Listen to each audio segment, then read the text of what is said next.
Do you struggle with guilt or shame around following your heart, especially when it comes to doing something that you love to do or prefer to do in the moment, and others are disapproving of that choice or decision? If so, then stay tuned for the rest of this video. Welcome to Divine Earth School, the place where high achievers and spiritual seekers come to embrace, embody, and explore their divinity, where I talk all things health, wellness, life, business, and spirituality. So let's dive in. Hello, hello, hello, Mosaic Souls. Hey, Mosaic Souls, this is Rachael Alexander, artist and Mosaic Soul mentor, aka spiritual teacher and transformational life, health, and business coach with flair. And today I wanted to talk about releasing guilt and shame around following your heart or following your bliss. And one of the reasons why I want to talk about this is oftentimes in our lives, and this was coming up for me actually this week as well, which is why I was like, this is a very potent topic to talk about because I was working through this myself. But a lot of times when we are sort of traversing our human journey, guilt and shame are sort of two energetic tools that are used in our society, or basically energetic tools that are used in our society to create manipulation or to get one to like fall in line and stay in line in society, or to, things that our parents use or our family members use or loved ones use in order to get what they want from us, right? And I wanted to share 3 tips on releasing guilt and shame because it really isn't serving our highest good. It's there for a reason. And to me, when guilt or shame arises, it's sort of like a indicator like, oh, it's time to sort of tune in to who you are and tune into what's true for you, right? So let's talk about these 3 tips. The first tip is understanding that guilt and shame are not of God, right? When I say God, I say that loosely. I mean, it's not really a divine, to me, expression of your true self. It's just sort of like a lower level human emotion, right? That I was talking about before, right? Guilt and shame are just emotional tactics that are used to usually, like, back in the day with tribes, people would use guilt and shame in order to get someone to fall in line, or, to let that person know that if they don't fall in line, that they will be ostracized from society or ostracized from the tribe, or you won't fit in or belong or feel loved or welcomed, right? So it's that sort of energy right behind it. And so when you understand sort of like why it's being used, approaching it from a higher state of consciousness, you start to recognize that it's not necessarily from a higher state of consciousness that this emotion arises, right? So let's say that you're wanting to do, a specific activity, but another loved one is wanting to do something else. And so they utilize sort of the guilt and shame tactic, or maybe they don't even use it and you're starting to feel guilty yourself for deciding to do what lights you up versus what lights someone else up.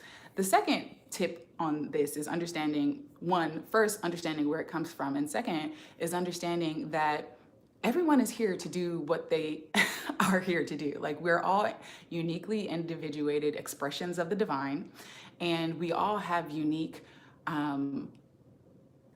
gifts and talents and explorations and highest excitements that we're here to explore and here to traverse through and to journey through and explore and have experiences with, right? And so when you understand that each of us are unique individuated expressions of the divine, and we're all here to have our own unique journeys, then you can start to let go of this idea of guilt and shame, because what is it, who are you trying to fit into with, other than with yourself, right? Other than with your higher self, other than with who you're here to be. There is no really fitting in to society per se, other than to fit in with what you came here to do, right? To be who you truly are, right?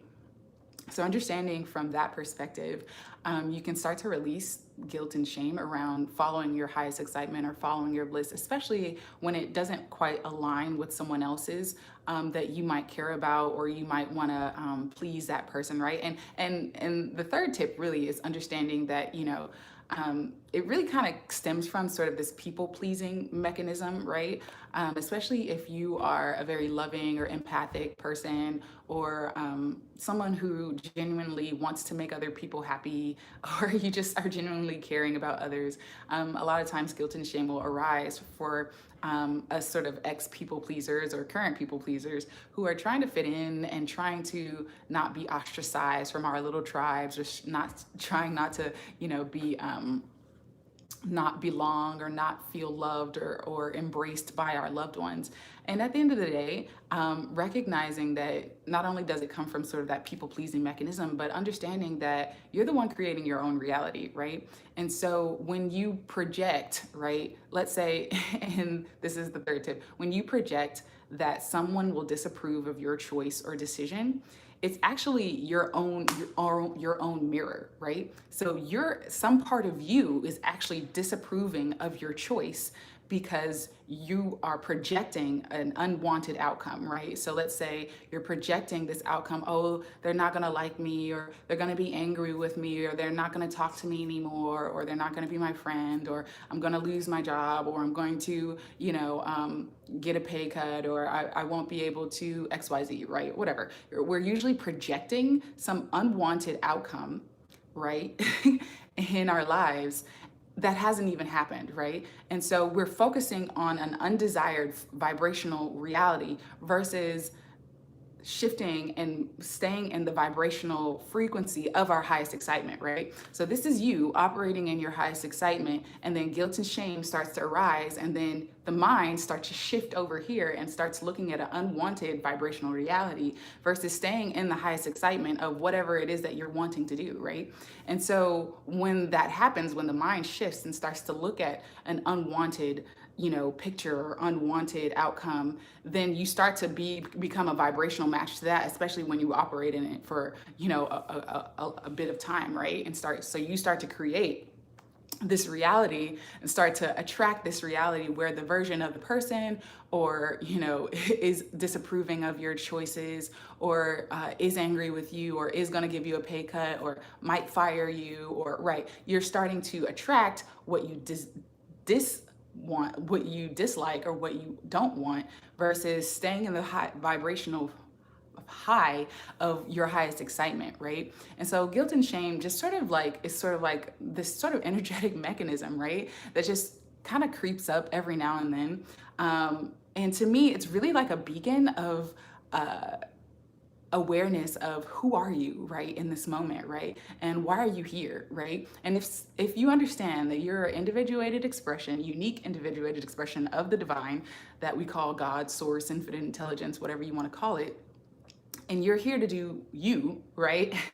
And so is everybody else, then the guilt and the shame of trying to fit in and all that stuff can be let go of, because you can easily stay in the vibrational high vibe of what you desire and stay in the vibrational alignment with people actually approving of your choices, or not even caring that you made that decision or choice, or actually, because you made that choice, things actually go well. You actually get a raise, or you actually are promoted, or you actually are congratulated instead of, being demeaned or looked down upon or ostracized, right? So when we focus on what we don't want, right, when the guilt and shame arises, right, to me, it's like, okay, what is this saying about my belief system, right? So guilt and shame is just another vibrational point of attraction, letting you know where you are vibrationally. And then it serves as an opportunity for you to look at your belief system behind the guilt and shame, because you can only feel the guilt and shame and emotionally, you can sit in your body, but then when it starts to come up into your mind and you start creating mental movies of what could go wrong, right, then it presents an opportunity, right? It presents an opportunity when it arises emotionally first, right? I think that's the best place to catch it before it hits the mind and you start creating mental movies, and then it becomes this loop of you creating things that you don't want to be experiencing. But either way, it presents itself as an opportunity for you to fall more in alignment with your true self, right? Because guilt is not, your higher self is never making you feel guilty for your choices, right? Your soul is not sitting there making you feel guilty or shaming you for your life choices or decisions, right? At least that's my belief. As I always say, flow with what feels good and let go what doesn't, because you are divine, right? So, in my opinion, your soul is never ever looking down on you. Your soul is never your higher self, your divine beings, your light beings, whatever, is ever looking down on you and shaming you or guilting you for the choices that you've made. The only aspect of you that is doing that to yourself is yourself, right? The human part of you that is in that sort of societal programming, that's in locked into that social conditioning that says if you do X, Y, and Z, then something bad will happen. And so it presents itself as an opportunity for you to check it at the door and say, well, is this truly who I am? Is this truly true? Is this the reality that I want to focus on? Is this the reality that I want to create, right? So those are really just the three tips that I wanted to give you. The first one is recognizing where guilt and shame stems from, right? Just sort of that old human societal conditioning that's been used for millennia, time immemorial, right?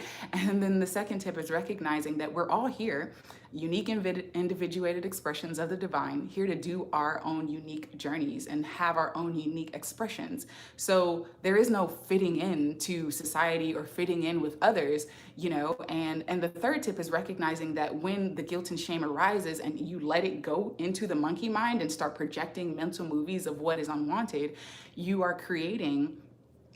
start to focus on a reality that you don't want and start to call that reality into your expression or your experience while here on the planet.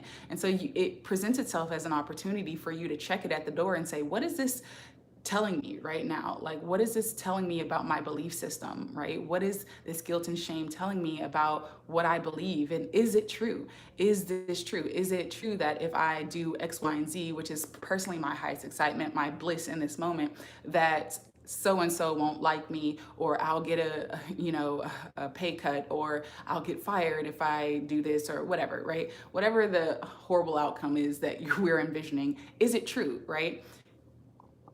And when we ask ourselves that question, a lot of times, no, it isn't true, right? Most of the time it isn't. It's because we're projecting into a reality that doesn't exist yet. And we can just as easily project into a reality that is preferred and stay in our high vibrational frequency. So I hope this video has been helpful. I wanted to share this because it was something definitely that I was working through this week in my own life, and that helped me recognizing and doing sort of this self inner work helped me to release it really quickly. And I was like, oh yeah, that's just old societal-ish coming up. It doesn't have any meaning other than the meaning that I give it. So as always, if you are looking for divine messages and stuff like that, I forgot to promote this, but if you're all looking for more divine messages, then join us in the I Am Divine Mastermind monthly membership group, and visit divineearthschool.com/I am divine to learn more and to join us in our monthly membership. It's a monthly membership where I come together and bring a monthly message as well as group coaching. It has different tiers based on what works for you. So definitely check us at divineearthschool.com/I am divine. And as always, flow with what feels good and let go of what doesn't, because you are divine. You are a divine being, and your soul knows exactly what you've come to explore and experience while on this planet. So remember, what you conceive is what you'll receive, what you expect is what you'll get, and however you feel is what will become real for you. So vibrate higher, and I will chat with you guys next time. Peace, love, and light.